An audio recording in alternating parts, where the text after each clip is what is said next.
The people who had the ultra-processed food ate 500 calories more a day. That's basically the equivalent to gaining a pound a week or 52 pounds a year. So it's no wonder we're such an obese society, increasingly in the UK. I think the United States has you beat a little bit, but not by much. I think the reality is that this ultra-processed food is driving so much of the challenges we see in our society. For every 10% of your diet that's ultra-processed food, your risk of death goes up by 14%. And in America, 60% of our diet is ultra-processed food. In kids, it's almost 70% of their diet. This is just a deadly combination that not only causes long-term problems of, shorter lifespan, and we're seeing our life expectancy go down. Don't smoke, don't drink alcohol, don't abuse drugs. You get the idea. But some things that we consider normal, healthy parts of our lives may also be killing us. So stop what you're doing and watch this video. It just might save your life. We all need water, but depending on where you get it, you may be inviting some unwanted chemicals to your body. In 2016, the Environmental Protection Agency of the United States published a health advisory for ground and drinking water containing the chemical compound perfluorooctanoic acid. They do not pay me enough to pronounce words like that. Even if you avoid tap water, you are not completely safe. Bottled water can also be dangerous. Before 2008, water bottles used to be made from a toxic and carcinogenic chemical. So while trying to get some vital hydration, you risked getting breast cancer, prostate cancer, and even brain damage. Fruit juice can also be just as harmful.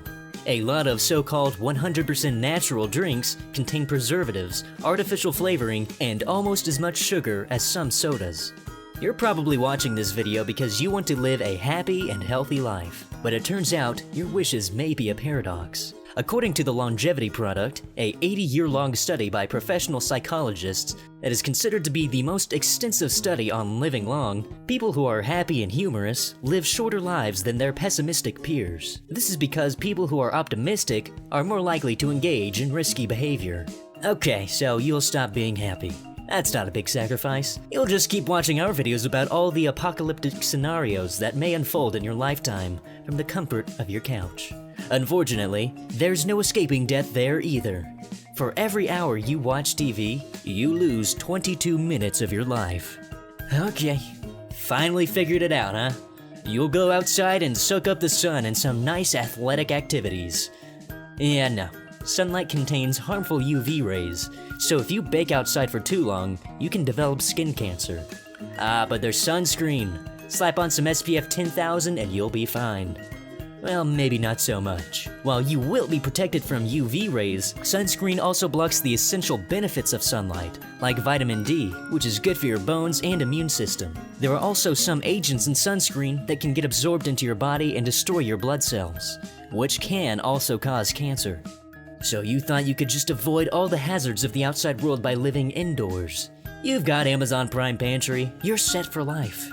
Except the air you breathe in your own home is actually 4 times more polluted than outside air. The pollutants come from plants, candles, carpets, your kitchen stove, paint, air fresheners, and yes, even air purifiers.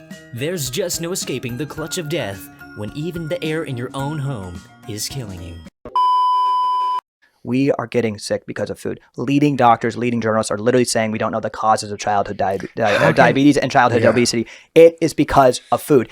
Our food has gone from a natural to a predominantly highly processed diet, and we have added 3 ingredients that did not exist 120 years ago into our diet. We have added sugar. It's gone up by some estimates 100x in 100 years, particularly for kids. Added sugar wasn't really a thing 120 years ago. Highly processed grains were invented in the early 1900s. These are new inventions. The processing, as we all know, takes out the fiber, takes out the nutrition. The fiber blunts the glucose impact. These are weaponized. These basically turn in and are glucose bombs. Seed oils were invented in 1909 as an industrial byproduct. This is much cheaper than good fat. Now we are eating inflammatory, cheap, processed fats. It's not complicated. We're being obfuscated. And let me tell you, this is by design to take away our own sense of commons, just ability to know what's best for ourselves.